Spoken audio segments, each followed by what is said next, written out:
السلام علیکم ورحمۃ اللہ وبرکاتہ۔ آج کے خطبے کا عنوان ہے وطن سے محبت۔ الحمدللہ والصلاۃ والسلام علی رسول اللہ۔ اما بعد، بلا شبہ تمام تعریفیں اللہ ہی کے لیے ہیں۔ ہم اس کی حمد بیان کرتے ہیں، اسی سے مدد کے طلبگار ہیں، اسی سے معافی مانگتے ہیں اور اسی سے توبہ کرتے ہیں۔ جس کو اللہ ہدایت عنایت کر دے اسے کوئی بھی گمراہ نہیں کر سکتا، اور جسے وہ ہدایت دے دے اسے کوئی گمراہ نہیں کر سکتا، اور جسے وہ گمراہ کر دے اسے کوئی بھی ہدایت نہیں دے سکتا۔ میں گواہی دیتا ہوں کہ اللہ کے علاوہ کوئی بھی معبود برحق نہیں، وہ یکتا ہے، اکیلا ہے، اس کا کوئی بھی شریک نہیں۔ اور میں یہ بھی گواہی دیتا ہوں کہ جناب محمد رسول اللہ صلی اللہ علیہ وسلم اللہ تعالیٰ کے بندے اور اس کے آخری رسول ہیں۔ اللہ تعالیٰ آپ پر، آپ کی آل پر اور تمام صحابہ کرام پر ڈھیروں درود و سلامتی نازل فرمائے۔ حمد و ثنا کے بعد میں آپ کو اور خود کو اللہ کے تقوی کی نصیحت کرتا ہوں، قول و عمل میں اور خفیہ اور ظاہر میں اس کی نگرانی کا خیال رکھو، کیونکہ اللہ تعالیٰ ارشاد فرماتے ہیں وَاعْلَمُوا أَنَّ اللَّهَ يَعْلَمُ مَا فِي أَنفُسِكُمْ فَاحْذَرُوهُ وَاعْلَمُوا أَنَّ اللَّهَ غَفُورٌ حَلِيمٌ۔ اور جان لو کہ اللہ تمہارے دلوں میں جو کچھ ہے اس کو جانتا ہے، پس اس سے ڈرو اور جان لو کہ اللہ بخشنے والا اور بردبار ہے۔ اے اللہ کے بندو، وطن سے محبت ایک فطری اور جبلی امر ہے۔ بے شک وطن کی محبت زندگی کی محبت کی طرح ہوتی ہے، اور کسی کو اس کے وطن سے نکالنا ایسے ہے جیسے اس کو زندگی سے نکال دیا جائے۔ اسی لیے اللہ تعالیٰ نے ان دونوں کو اپنی کتاب میں ایک ساتھ ذکر کرتے ہوئے ارشاد فرمایا، اور اگر ہم ان پر یہ فرض کر دیتے کہ اپنے آپ کو قتل کرو یا اپنے وطنوں سے نکل جاؤ تو ان میں سے بہت ہی کم ایسا کرتے۔ حضرت ورقہ بن نوفل نے نبی کریم صلی اللہ علیہ وسلم سے کہا تھا، کاش میں اس وقت تک زندہ رہوں جب آپ کو آپ کی قوم آپ کے علاقے سے نکالے گی۔ تو نبی کریم صلی اللہ علیہ وسلم نے فرمایا، کیا وہ مجھے نکالیں گے؟ ورقہ نے کہا، ہاں، جو بھی شخص آپ جیسی دعوت لے کر آیا اس کے ساتھ دشمنی کی گئی۔ رواہ البخاری۔ علماء نے کہا ہے کہ یہ دلیل ہے کہ وطن کی محبت کتنی شدید محبت ہوتی ہے۔ اسی لیے نبی کریم صلی اللہ علیہ وسلم کا دل وطن سے نکالے جانے کے ذکر پر متوجہ ہوا، اور آپ نے فرمایا، کیا میری قوم مجھے اپنے علاقے سے نکالے گی؟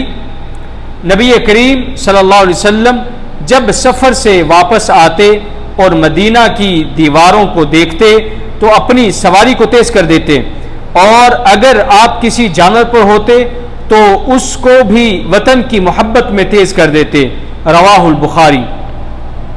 امام ابن حجر عسقلانی رحمہ اللہ نے کہا، اس حدیث میں مدینہ کی فضیلت اور وطن سے محبت کی مشروعیت کی دلیل ہے۔ وطن کی محبت الفت اتحاد کا موقع ہے، نہ کہ جھگڑے اور اختلاف کا۔ شریعت الفت کی دعوت دیتی ہے اور فرقہ واریت سے منع کرتی ہے۔ اللہ تعالیٰ ارشاد فرماتے ہیں، وَجَعَلْنَاكُمْ شُعُوبًا وَقَبَائِلَ لِتَعَارَفُوا، اور ہم نے تمہیں قوموں اور قبیلوں میں بنایا تاکہ تم ایک دوسرے کو پہچانو۔ وطن کی محبت حق کی دعوت اور مخلوق پر رحمت کی دعوت کا موقع ہے۔ قریب ترین لوگ جو ہم وطن ہوں سب سے زیادہ احسان کے مستحق ہیں، اور سب سے بڑا احسان یہ ہے کہ ان کو خیر اور جنت کی طرف بلایا جائے اور شر اور آگ سے انہیں بچایا جائے۔ اللہ تعالیٰ ارشاد فرماتے ہیں، یا ایھا الذین آمنوا قوا انفسکم واہلیکم نارا، اے ایمان والو اپنے آپ کو اور اپنے اہل کو آگ سے بچاؤ۔ وطن اور زبان کا اشتراک دعوت کے قبول ہونے کا ایک مضبوط ذریعہ ہے، اور اس قوت کی تاثیر ہوتی ہے جیسا کہ اللہ تعالیٰ ارشاد فرماتے ہیں، وَمَا أَرْسَلْنَا مِن رَّسُولٍ إِلَّا بِلِسَانِ قَوْمِهِ لیبین لہم، اور ہم نے کوئی رسول نہیں بھیجا مگر اپنی قوم کی زبان میں تاکہ وہ ان پر احکام کو واضح کر دے۔ وطن کی محبت مسلمان پر لازم کرتی ہے کہ وہ اپنے حکمران کی معروف اطاعت کرے، اللہ کی رضا کے لیے، نہ کہ دنیاوی خواہشات کے لیے، کیونکہ وطن کی سلامتی، خون کا تحفظ، شریعت کا قیام صرف اطاعت اور جماعت کو لازم پکڑنے سے حاصل ہوتا ہے۔ اللہ تعالیٰ ارشاد فرماتے ہیں یا ایھا الذین آمنوا اطیعوا اللہ واطیعوا الرسول واولی الامر منکم، اے ایمان والو اللہ کی اطاعت کرو اور رسول اور اپنے حکمرانوں کی بھی اطاعت کرو۔ وطن کی محبت ہم پر لازم کرتی ہے کہ ہم اپنے حکمرانوں کے لیے دعا کریں، کیونکہ حکمران سب سے زیادہ دعا کے مستحق ہیں، ان کی اصلاح عوام اور ملک کی اصلاح کا باعث ہے۔ حضرت فضیل بن عیاض رحمہ اللہ فرماتے ہیں اگر میرے پاس ایک دعا قبول ہونے والی ہو تو میں اسے سلطان کے حق میں کروں گا۔ وطن کی محبت ہم پر لازم کرتی ہے کہ ہم فساد کے سوراخوں سے اس کی کشتی کی حفاظت کریں۔ حق کی تلقین اور شر سے بچانے کا مقصد وطن کی کشتی کو ڈوبنے سے بچانا ہے۔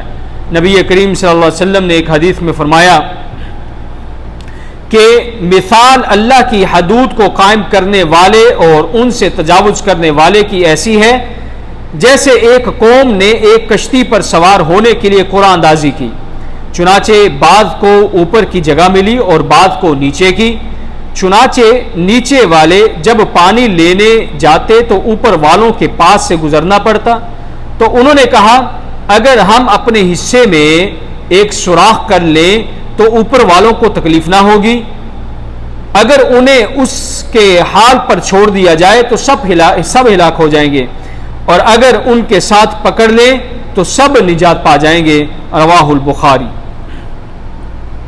وطن کی محبت صرف ایک نعرہ نہیں ہے بلکہ اسے نفع بخش اعمال، سچی دعوت، جماعت کو لازم پکڑنے اور امانت کی ادائیگی میں بدلنا ضروری ہے۔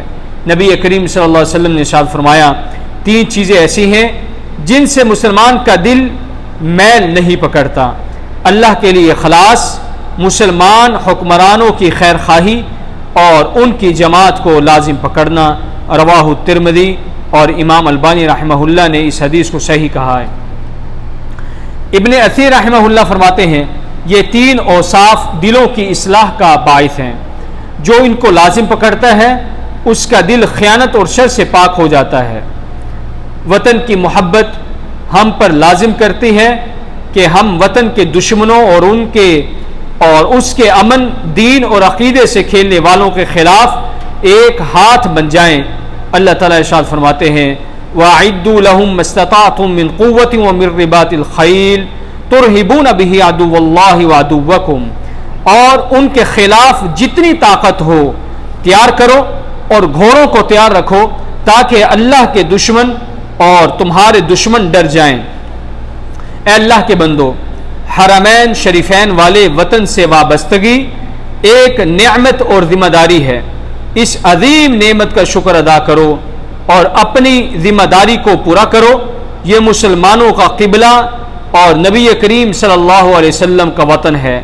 نبی کریم صلی اللہ علیہ وسلم نے ارشاد فرمایا اللہ کی قسم تم اللہ کی بہترین زمین ہو اور اللہ کے نزدیک سب سے محبوب جگہ ہو، اگر مجھے تم سے نکالا نہ جاتا تو میں کبھی بھی یہاں سے نہ نکلتا۔ رواہ الترمذی، امام البانی رحمہ اللہ نے اس حدیث کو صحیح کہا ہے۔ وطن کی محبت جنت کی محبت کی طرف لے جاتی ہے، کیونکہ مسلمان کا حقیقی وطن اور اصل مسکن جنت ہی تو ہے جہاں سے اسے شیطان نے نکالا تھا۔ اللہ تعالیٰ ارشاد فرماتے ہیں یا بنی آدم لا یفتننکم الشیطان کما اخرج ابویکم من الجنہ، اے آدم کی اولاد خبردار رہو شیطان تمہیں نہ بہکائے جیسے اس نے تمہارے والدین کو جنت سے نکالا تھا۔ کسی شاعر نے کیا خوب کہا تو دوڑ جنت عدن کی طرف، بے شک وہ تمہارے پہلے گھر ہیں اور وہیں تمہارا خیمہ ہے، لیکن ہم